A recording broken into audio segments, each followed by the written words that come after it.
Bonjour à vous, ici David Laroche de la série Wake Up Calls, rendez-vous pour booster et secouer votre vie.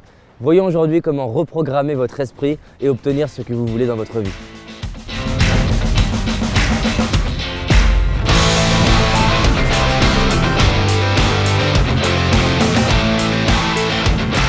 J'entends souvent des personnes me dire « oui mais moi j'ai pas envie de me reprogrammer, j'ai envie d'être tel que je suis ». Et j'aime souvent leur demander « mais ce que tu es aujourd'hui, comment ça se fait que tu l'es ?» Et souvent les personnes me font un petit filet de bave et commencent à bugger parce qu'ils se réalisent en fait que simplement qui ils sont aujourd'hui est le fruit de leur programmation du passé. Ils sont aujourd'hui le fruit de ce qu'on leur a répété en boucle dans le passé. En fait on est le fruit de nos programmations. Est-ce qu'on est né avec un accent? Non, on a développé cet accent. Donc on a programmé notre accent. L'objectif de cette vidéo, c'est de vous donner 6 outils qui vont vous permettre de programmer littéralement votre esprit et d'avoir ce que vous voulez dans votre vie. Je vous garantis qu'en utilisant ça, vous allez être surpris à quel point vous pouvez obtenir plus dans votre vie. Les 6 étapes que vous allez découvrir, si vous les utilisez, marchent. Elles sont le fruit des recherches que j'ai pu avoir dans toutes les personnes que j'ai interviewées et étudiées, dont j'ai décortiqué leur réussite. La première chose, c'est que si vous voulez reprogrammer votre esprit, vous devez définir ce que vous voulez. Il faut imaginer l'esprit et le cerveau comme un Google. Dès lors que je mets une requête, c'est-à-dire une recherche qui est claire, je vais avoir des réponses qui sont claires. Une partie du cerveau s'appelle le système réticulé activateur et en fait simplement la partie du cerveau qui a pour but de filtrer à l'extérieur ce qui répond à l'intention que je pose. Si par exemple je pose l'intention d'aller chercher à l'extérieur par exemple tout ce qui est relatif aux médias, je vais avoir une attention particulière à tout ce qui est de l'ordre des journalistes, des médias, de la presse ou quoi que ce soit. Et donc du coup ça va me donner des nouvelles informations et ça va me permettre de filtrer le monde extérieur d'une façon où je vais pouvoir l'utiliser et réaliser mes projets, ce qui est important pour moi. Donc la première étape, c'est définissez ce que vous voulez. Qu'est-ce que vous voulez atteindre? Qu'est-ce qui est important pour vous? Comment est votre vie dans un an si tout est possible? Plus vous allez le définir, plus vous allez pouvoir l'obtenir. Plus vous allez imaginer la vie que vous voulez dans le futur, plus vous allez être en capacité finalement de devenir le vous du futur maintenant. Donc j'insiste sur cette étape qui reprogramme votre esprit, c'est de passer du temps à déterminer et définir, designer, dessiner le vous du futur, la vie dans le futur. Définissez-le le plus clairement possible. La deuxième chose, quand vous avez dessiné et imaginé le futur, vous avez défini la vie dans le futur, défini votre programmation du futur, à quoi vous ressemblez dans le futur, c'est de ressentir le plus souvent possible le vous du futur. Et j'insiste sur le mot ressentir. Il ne s'agit pas juste de se dire « oui, j'ai compris ce que je veux », il s'agit de se dire « je ressens que je le suis déjà ». Et ça, le plus souvent possible dans la journée. Par exemple, de marcher comme la version du futur, de penser comme la version du futur, de dépenser mon argent comme la version du futur et de me dire « tiens, je me ressens être cette version-là ». Parce que je suis dans le présent ce que j'ai le plus été dans le passé. Donc si dans le présent, je me mets à être ce que je veux être dans le futur, je vais le devenir. Donc pour distinguer avec la troisième clé, dans le 2, je ressens que je le suis. Dans le 3, je vais agir clairement en me disant « tiens, comment est-ce que le moi du futur agirait? Comment est-ce que le moi dans 10 ans agirait ?» Donc il y en a un, c'est « je ressens, je le suis ». L'autre, « j'agis ». Par exemple, je suis au restaurant, le moi du futur, qu'est-ce qu'il mange? Je suis dans le centre commercial, le moi du futur, comment est-ce qu'il dépense? Est-ce qu'il achète? Est-ce qu'il n'achète pas? Je suis dans une conversation, le moi du futur, quelles questions il pose, de quoi il parle. Plus je le fais, plus je vais le ressentir, plus ça va m'aider à l'imaginer. C'est vertueux les trois ensemble.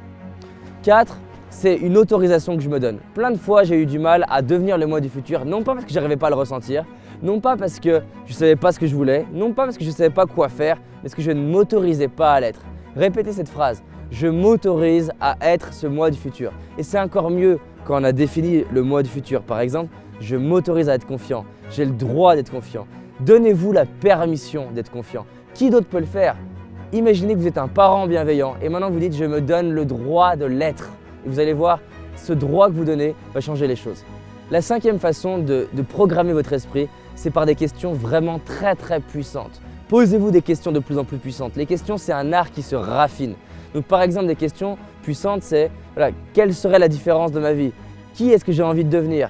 Comment ma vie, qu'est-ce qui ferait que ma vie soit idéale? À quoi je sais que j'ai atteint l'objectif? À quoi je sais que je suis heureux?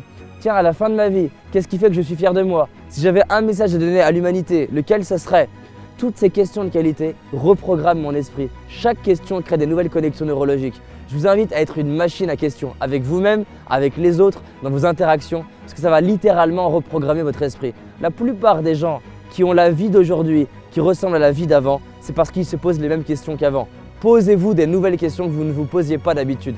Et c'est fou, j'ai beau savoir ça, j'ai beau connaître par cœur ce truc-là, le nombre de fois où j'ai réalisé que ça faisait 1 an que dans une situation donnée, je ne me posais pas la question. Par exemple, je sais pas, on me disait voilà monsieur, c'est pas possible ce truc-là. Et avant je disais ok, et maintenant je me dis et si c'était possible? Puis et si c'était possible, comment ça serait? Avant je me le posais à moi et maintenant je le demande, je demande à la poste tiens, et si c'était possible, ce serait comment? Et comment on pourrait faire pour que ça soit possible? Ouais mais j'en sais rien monsieur. Et qui saurait comment ça serait possible? Ou qui pourrait faire que ça soit possible? Toutes ces questions-là, elles sont magiques. Je les connaissais il y a 4 ans, mais plus je les utilise, plus ma vie, elle change. Donc posez des questions de qualité. La sixième clé, c'est la visualisation. Tesla qui était un homme illustre et brillant, et je vous invite à faire des recherches dessus, on pourrait d'ailleurs dédier une vidéo à Tesla, passait énormément de temps à imaginer via la visualisation de façon de plus en plus précise pour que ça ressemble à ce qu'il voit. Ce que je veux dire là, c'est que si par exemple vous regardez ma main et que vous fermez les yeux, est-ce que vous arrivez à la voir aussi précisément que quand vous la voyez vraiment avec vos yeux? Tesla s'entraînait à réduire le gap entre la perception, entre ce que j'imagine et ce que je vois vraiment. Pourquoi? Parce que les études montrent que finalement, entre ce que j'imagine et ce que je vois, ça sollicite quasiment les mêmes parties du cerveau. Maintenant, la différence entre ce que je vois et ce que j'imagine, elle est là surtout parce que quand je l'imagine, j'arrive pas à le voir aussi précisément. D'où le fait que Tesla passait du temps à l'imaginer. Et clairement, je ne suis pas au niveau de Tesla et je passe du temps à m'exercer, à imaginer les choses. Plus je fais cet exercice-là, plus selon moi, je suis en capacité de devenir l'architecte du futur. Parce que je commence à créer les connexions neurologiques de qui j'ai envie d'être dans le futur. Ça me permet aussi de vivre des situations en avance avant d'avoir à les vivre dans le réel. Parce que finalement, la notion de réalité, elle est très complexe à déterminer. Est-ce qu'on vit dans la réalité ou est-ce qu'on vit dans la projection d'une réalité? Parce que finalement, nos yeux, c'est comme une webcam. On voit au travers d'une webcam, on voit au travers d'un cinéma. Donc on ne voit pas la réalité, on voit juste une projection de cette réalité. Quand tu comprends ça, tu comprends qu'on est tous dans des réalités différentes. Donc dès lors que je commence à être quelqu'un qui est un peu comme un infographiste et capable de designer une réalité et la projeter à l'intérieur de moi-même, je commence du coup à la voir et si je la vois, je peux la créer. C'est la phrase de Walt Disney, What you can dream, you can live. Si tu peux arriver à le concevoir dans ta tête et concevoir comment l'articuler dans ta tête, plus la vision elle est claire, plus tu vas identifier les étapes pour y aller.